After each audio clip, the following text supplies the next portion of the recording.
More than 40% of Americans now live in a state where recreational marijuana is legal. It's time to legalize on a federal level. That would make it easier for states to enact their own laws, allow cannabis businesses to operate without intense restrictions, and give researchers the chance to study the drug more extensively. The only person studying the effects of pot now is your mom, who wants you to look at me with those bloodshot eyes of yours and tell me what you have been smoking. Oh my God, was it dope? It's that new boyfriend of yours, isn't it? Mitchell, the one who raises snakes. Oh dear God, if your father were alive, he would be heartbroken. Despite public opinion reaching an all-time high, some critics still say that laws are changing too fast, but they might want to look at why cannabis became illegal in the first place. There were a lot of Mexican workers flooding over the border, and a very clever bureaucrat named Harry Anslinger figured out that he could demonize those workers, at the same time demonize this weed. So what he did is he actually changed the name from cannabis, which was in medicine chests, to marijuana, which became known as loco weed. People were flooded with anti-marijuana propaganda with unscientific arguments saying that it incited violent crimes, aroused a lust for blood, and gave its users superhuman strength. The only person who reacts like that when consuming a plant is Super Mario. The man is wanted in at least 6 kingdoms. This propaganda campaign ultimately led to anti-marijuana laws specifically directed at Mexican migrants and Mexican Americans. In 1937, Congress passed the Marijuana Tax Act, effectively criminalizing cannabis. And in the year after it was passed, Black people were about 3 times more likely to be arrested for violating narcotic drug laws than white people, and Mexicans were nearly 9 times more likely to be arrested. All of this set the stage for the war on drugs led by President Nixon, who, with the help of Congress, classified marijuana as a Schedule I drug under the Controlled Substances Act.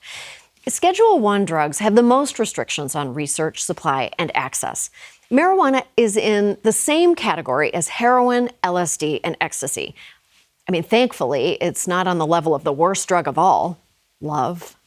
The act stated marijuana had no accepted medical use and high potential for abuse. This made it incredibly hard for scientists to research the effects of marijuana, something that has continued to this day.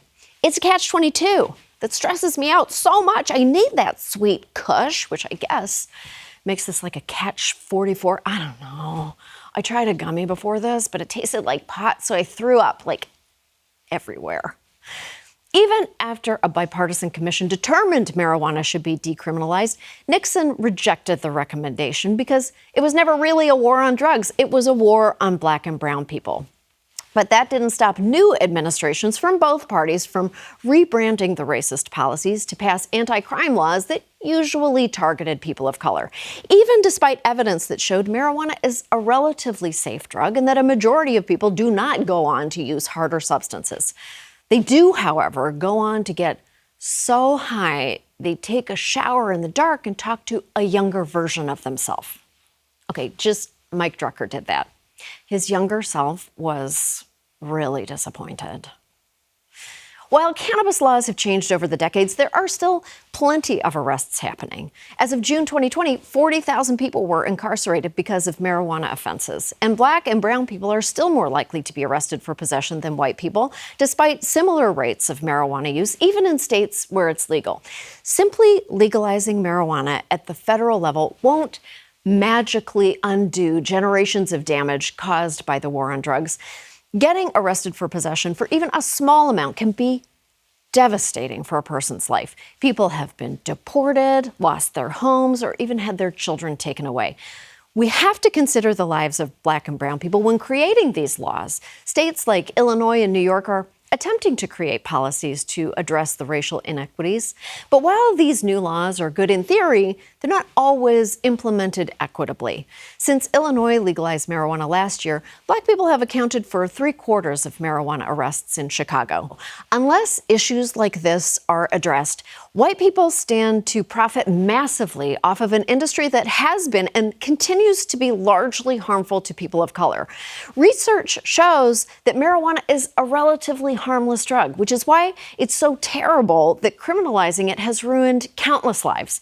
We need to legalize marijuana, and we definitely need to stop using it to harass and target Black and brown people. Anyway, what was I saying? Oh, right, yes, marijuana. Welcome to the show. And happy birthday, Tony Danza. You look great. We'll be right back. Aw, thanks for watching. If you'd like to hear more from Full Frontal, hit subscribe and visit our page for more videos. Or if you'd like to be radicalized, leave YouTube on autoplay.